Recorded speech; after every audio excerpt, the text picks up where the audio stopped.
9 years ago, this June, I took a group of 10 people to Northern Ireland on a mission trip to work alongside an organization called Riot, Revival in our town, in a small town near the Mourne Mountains and the Irish Sea. I had always had a unique fascination with the Emerald Isle since I was a little kid. I remember my parents talking about the time that they had gone to visit Ireland for a McHugh family reunion. And they talked about how much they enjoyed seeing the countryside and staying in castles much older than the United States. Knowing a part of my heritage has roots stretching from Kilkenny in the south over to County Roscommon in the west and up toward the Belfast area in Northern Ireland, I always wanted to experience it for myself, to see the landscape and territory where some of my ancestors had lived. I think we have a slide right there. Yeah, that's me on the North Coast 9 years ago. When I visited, the feelings and emotions I felt when we hopped in the passenger van and headed north out of Dublin, seeing the fields and the countryside, the rolling hills as they slowly turned into the beautiful peaks and cliffs of the Mourne Mountains, the countless shades of green. It all felt oddly familiar, like I had been there before in this strange land, almost like a home away from home. That whole experience brought about a new and wonderful sense of awe and wonder. It taught me to be fully present and to soak in those moments, those incredible moments, for time might not afford another opportunity to go back.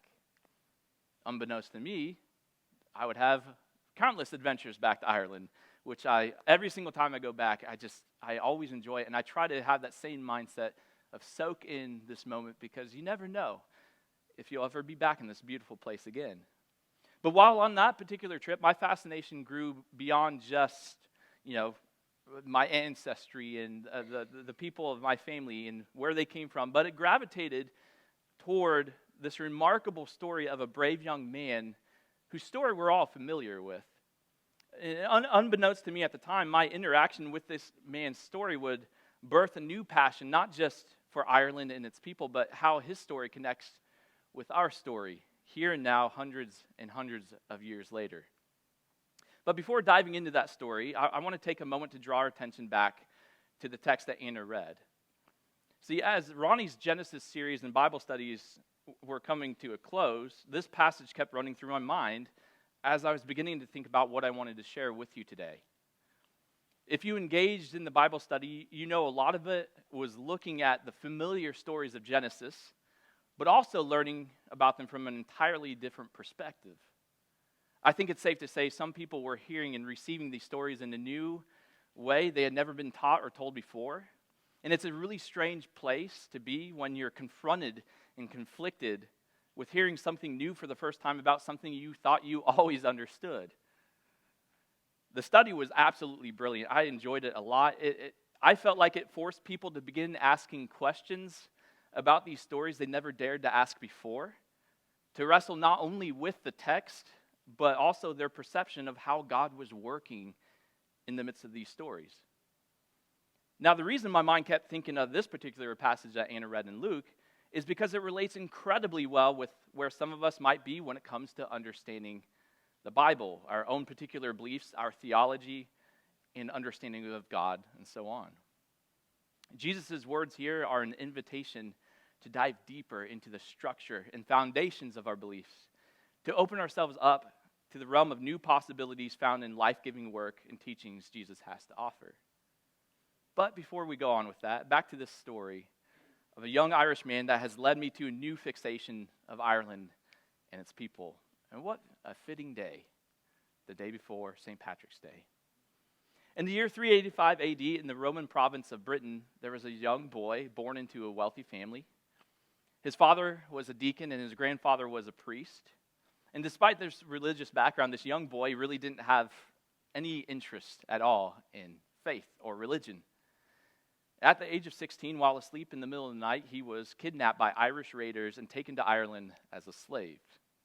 For the next 6 years, he worked tirelessly in the cold, rocky hills of Northern Ireland without proper clothes, food, water, and he tended to sheep hoping each and every day that he would make it through another night so he might have the chance to go back and see his family. In the meantime, he learned to pray and trust in the God of his father and grandfather, and this spark of faith in the midst of trial would bring about revolutionary change, not just for him and not just for Ireland, but for Christianity as we know and understand it and experience it today. So after 6 long years of servitude, Padraig, or as we call him, Patrick, managed to escape back to Britain. Yet he felt a profound calling to return to Ireland, not as a slave, but as a missionary. This was a radical shift. He was determined to bring Christianity to the very people that enslaved him, that imprisoned him, that had beaten him. His decision mirrored the essence of Jesus' teaching, embracing new paths and shedding the old ways. Patrick believed that the message of Christ could not be confined to the familiar, but must flow into new territories. It was a vision that spurred an immediate return to Ireland. And in Patrick's own words in his confession, he says this: "I saw a vision in the night, a man whose name was Victorious, coming, as it were, from Ireland with so many letters they could not be counted. He gave me one of these, and I read the beginning of the letter, the voice of the Irish people. They called out as if it were with one voice, 'We beg you, holy boy, to come and walk again among us.' This touched my heart deeply, and I could not read any further. I woke up then." And immediately, he takes off for Ireland. And upon his return to Ireland, he faced numerous challenges. These people enslaved him. They kept him at bay. These people were tribal. They were territorial. Newcomers definitely were not welcomed. And the tribes wouldn't hesitate to enslave them or beat them or kill them. They would take advantage of everything they could possibly take advantage of. Additionally, they were steeped in pagan religion and traditions. They practiced what they knew and understood to be true of the world at that time. Now, Ronnie had shared in a message just not long ago, about a month ago, on the story of Abraham and Isaac, that the system of old, in this particular time, believed in human sacrifice to appease the gods. It was their understanding that when things weren't going right, the only way to change their circumstances was to please God. What better way than to give back to God what's most precious and valuable to humanity? Life. So drought, famine, flooding, plagues, disease, sicknesses, etc., you sacrifice. That's just what you do. This was still going on up until the time of Jesus amongst the Celts. And the remnants of this system were still sending shockwaves through the generations that followed, leading up to the time of Patrick. And one of the most daring and courageous things Patrick would do is he would go to these different locations of where these tribes were set up. And typically, these tribes would settle in the hills. And the tallest nearby hill, they would either have some sort of sacred space or altar where the Druid tribal king or chief would go light a ceremonial fire. Patrick, after getting to these different locations, would go to that hilltop and light the fire. And this would obviously get the attention of the tribe and their chief or king. So they would run up to confront Patrick, and Patrick would first somehow convince them not to kill him, which I still don't understand. I was talking with Caden earlier. I'm like, I don't know what Patrick said or what he did to convince them. Hey, like, I'm here in peace, but I've got to tell you this amazing story. So he would somehow convince them, hey, time out, like, don't kill me. I'm here to help you. So he would do that, and then secondly, he would find a way to convert the leaders of this tribe. And he would do this over and over and over again as he traveled all throughout the island, from village to village, tribe to tribe, region to region. And he wasn't always successful. A handful of times he was beaten and arrested, but that didn't keep him from continuing his mission. In the areas where people were receptive, Christianity often would boom. These little tribes often became monasteries where preservation and teaching of Scripture, along with ancient arts and languages, were the main pillars of their community, which produced countless missionaries who would then travel to Britain and Europe to start new communities. In his book, How the Irish Saved Civilization, Thomas Cahill shares that these Christian communities, these former barbaric, bloodthirsty groups, saved the arts, the ancient languages, and of course, the Bible during the time that the rest of Europe was falling apart during the Dark Ages. Ireland was booming, and these groups of people became a part of restoring what once could have been lost to history. Patrick went back to the Irish tribes to teach them a new way of living, in seeing the world differently, and to live that out in the world around them, to make a difference amongst their communities. This new way no longer requires sacrifice. It's a shedding of something old.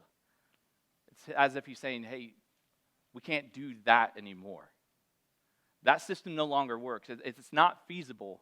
This new way that we have offers so much more, and it's life-giving and transformative.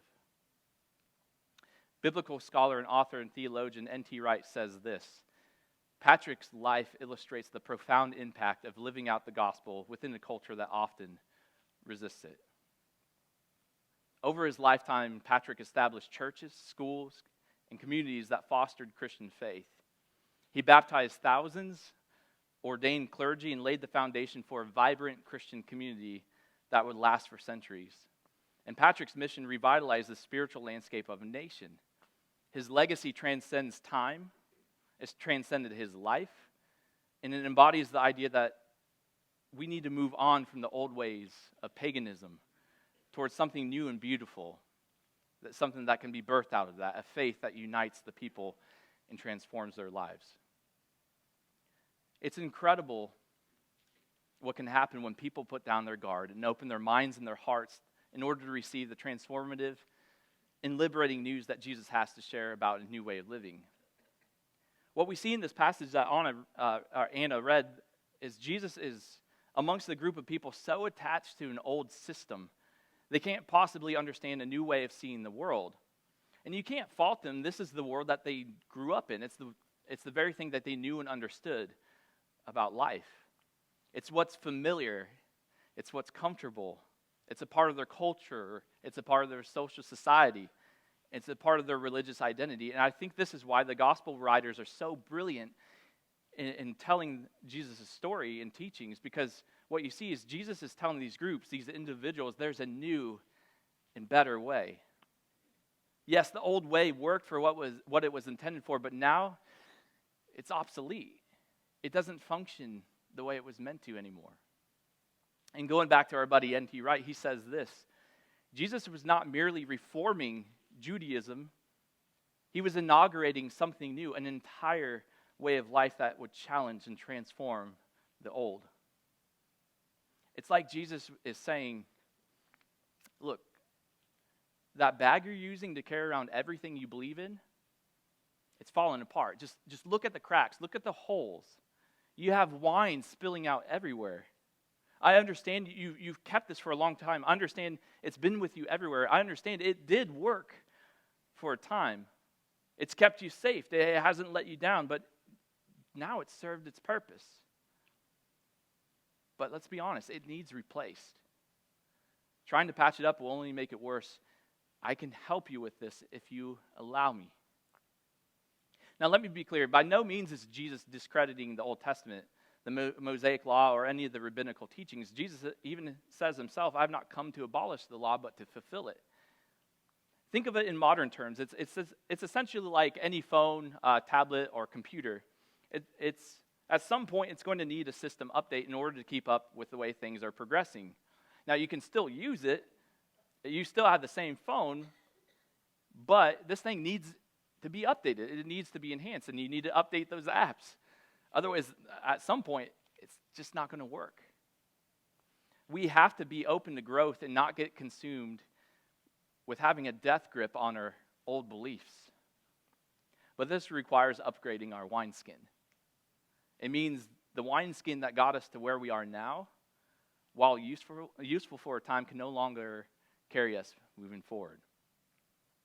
When you look back over your life, you know this to be true over the decisions you've made. You've grown, you've adjusted, you've adapted, you've changed.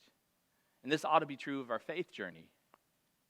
The way we understood the world at 10 years old is far different than the way we see things now, I hope. The faith we had at 10 likely isn't the faith we have now. And that's okay. We should be better for it because life has shaped and challenged us along the way, along life's journey, and simultaneously, our faith shifts. It changes as we begin to see and understand the world around us, how we relate to one another, and how God relates with us, and how God should have us live our lives in this world as we seek to love one another as Jesus calls us to. And the story in thinking about how Jesus is speaking to this crowd then, it makes me wonder if Jesus were here today, if he were to show up and walk in and have a conversation with us on an individual level or as a group, it just makes me wonder what system or beliefs would he have us address in our own lives? What systems or beliefs would he have us break down and say, look, that old wineskin that you're carrying around, it's not working. What are we holding on to where he'd say, I see you've held on to this, and I understand, you have these beliefs in particulars, but, I want to show you something a little bit different. Now, speaking from personal experience, I can't even begin to tell you how many different wineskins I've been through in my life. All the times I thought I had the right answers, the right teachings, the right beliefs. You guys know what I'm talking about. We've been there. But the further I've journeyed, the more life experience I've had, the more questions I've asked. I've come to understand there are points in time where we have to evaluate and wrestle with what we think and believe. I've come to appreciate and honestly love every step of my journey, but I'm also incredibly thankful and grateful for the moments I've recognized, often through the help of others, that I'm carrying around a cracking, leaking, and messy wineskin. I hope in your own personal experience and journey, you've come to appreciate those same moments. Although tough, I'm sure you can look back with a sense of fondness and possibly even relief that those changes have brought you into a deeper and more fulfilling faith life. See, that's what Jesus is ultimately calling us to. That's what Patrick set out to accomplish nearly 1,600 years ago when he urged and pleaded with the Irish natives to change and receive a new way of living. That this story that God is calling us to is bigger and better. That he's calling us to love each other deeply, to share with one another in our moments of triumph and sorrow, to lift one another during time of need. It's setting aside the ways of old and embracing the new. May we receive this good news with open minds and hearts so that we in turn can be a part of bringing about the kingdom change Jesus desires, of bringing heaven to earth.